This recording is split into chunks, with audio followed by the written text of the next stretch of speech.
Hi, hello guys. Nice to see you back again. Actually, I just ஒரு சின்ன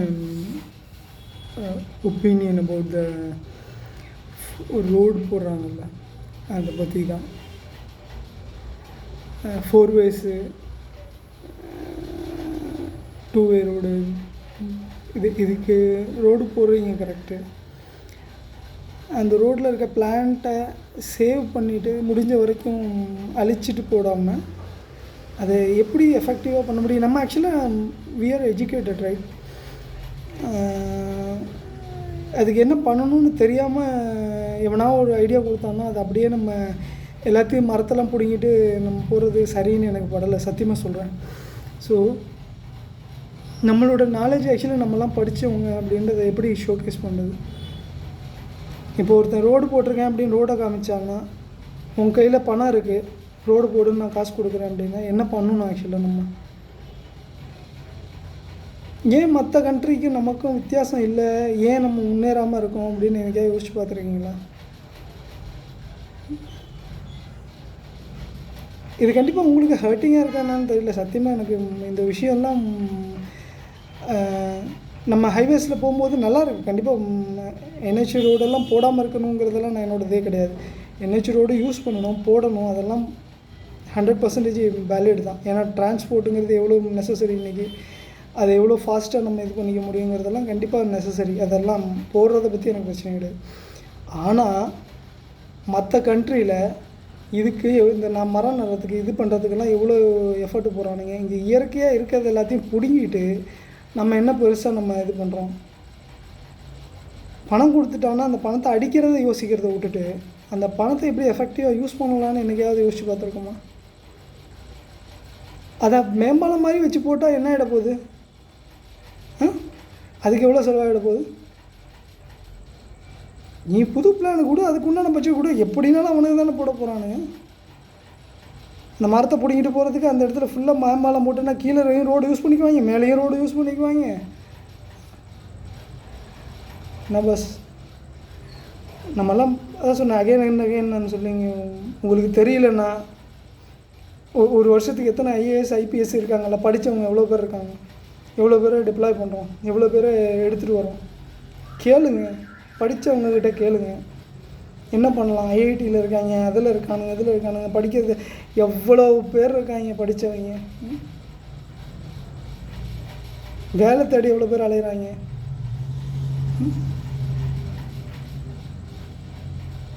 கான்ட்ராக்டர்கிட்ட கொடுத்தா பண்ணுவான், ஐடியா கொடுக்குறது எவன் கொடுப்பான்?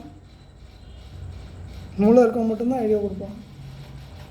மூளை இல்லாத நம்ம இருக்கிற கொடுத்தது காசு என்ன அடிக்க முடியுமோ அடிச்சுட்டு என்ன பண்ண முடியுமோ பண்ணிட்டு போவான். நீங்கள் என்ன பண்ணுறீங்கன்னு முதல்ல யோசிச்சு பார்த்தேன்.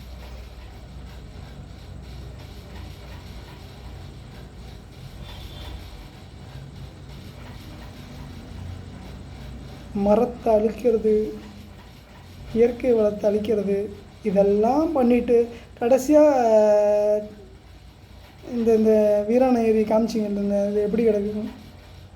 அதுக்கு பாலை கொண்டு போய் போடுறேன், மயிரை தெர்மோக்குள்ளே போடுறேன்னு ஏதாவது கதையை கொடுத்துட்டு ஏதாவது பண்ணுறீங்க. இதெல்லாம் இயற்கையாக இருக்கிறத விட்டுட்டு செயற்கையாக என்னென்ன பண்ண முடியுமோ எல்லாத்தையும் பண்ணுறேன்றீங்க. ரெடி நீங்கள் பேசுகிற மாதிரி தான் எனக்கும் வருது. இது ஒரு வேளை இதுன்னு நினைக்கிறேன். I'm sorry about that.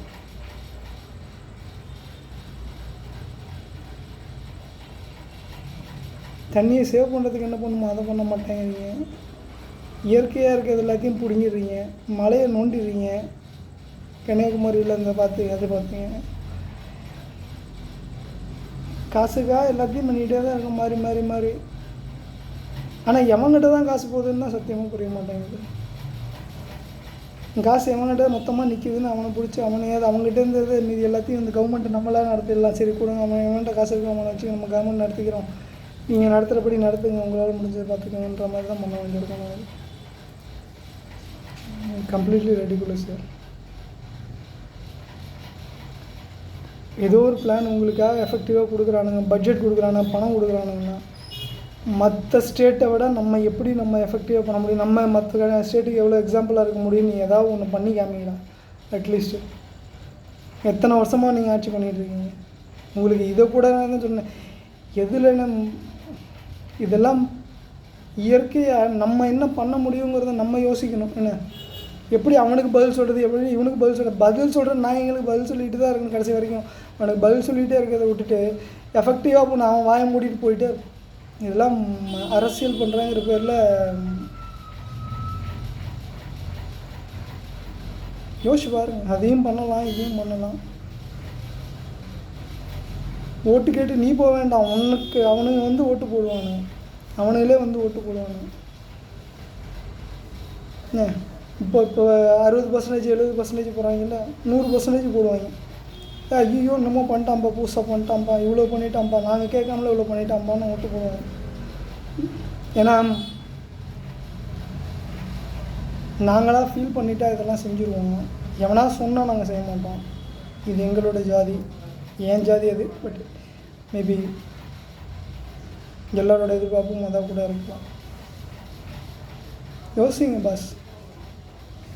இயற்கையாக இருக்க எல்லாத்தையும் நோண்டி விட்டு அப்புறம் திரும்ப நாங்கள் மரம் நடுறதுக்கு ஒரு 3000 கோடி 4000 கோடி செலவு பண்ணோம் அப்படின்னு நாளைக்கு அந்த ஒரு கணக்கு காமிக்கிறதுக்கு இருக்கிறதுக்கு இன்னும் எவ்வளவோ டெக்னாலஜி வளர்ந்துருக்கு. எவ்வளவோ எஃபெக்டிவாக ஆர்கிடெக்ட்லாம் பார்த்திங்கன்னா மரத்தை உள்ளுக்குள்ளே வச்சு கட்டிட்டு போகிறதுக்கெல்லாம் ஆர்கிடெக்ட்லாம் இருக்காங்க. எவ்வளோ பேர் இருக்கானுங்க. பணத்தை கொடுத்தா செய்கிறதுக்கு எல்லாம் ரெடியாக இருக்கானுங்க. பணத்தை பாக்கெட்டில் போடாமல் கொடுத்தா செய்கிறதுக்கு எல்லாம் ரெடியாக இருக்கானுங்க. பாக்கெட்டில் போடுறத நிறுத்துவோம் போதும். இதுக்கு மேலே சம்பாரித்து என்ன பண்ண போகிறோம்? இதுக்கு மேலே மேலே மேலே எடுத்து ஓட்டிகிட்டு என்ன பண்ண போகிறோம்? யோசிங்க. வர்றவங்களும் சரி, இருந்தவங்களும் சரி, இனிமேல் வரப்போகிறவங்களும் சரி, போதும் போதும் போதும். சம்பாரிச்சிக்கிட்டே இருந்தோம்னு வச்சுங்களேன், அவன் வல்லரசாக போய்ட்டு இருக்கான். இங்கே 148 கோடி ஆல்ரெடி. இதுக்கு மேலே போனால் எங்கே போய் தங்கிறது அதெல்லாம் பெரிய பஞ்சாயத்து ஒரு நாளைக்கு. பாருங்கள், நம்மளால் முடியாத ஒன்றும் இல்லை. இதெல்லாம் ஆதங்கம், அவ்வளோதான். இது என்ன சொல்கிறது? உங்களுக்கு சரின்னு பட்டுதுன்னா பண்ணுங்கள். இல்லை அப்படின்னா நீங்கள் செய்கிறது செய்யுங்க. வழக்கம் போல் அடுத்த தடவை ஓட்டு கேட்டு வாங்க. நாங்களும் ஓட்டு போடுறோம். திரும்பவும் பண்ணுறதை பண்ணுங்கள், திரும்பவும் செய்கிறது செய்யணும். அவ்வளோ ஏதோ எங்களுக்கு தெரிஞ்சது சொல்கிறோம். அவ்வளோ.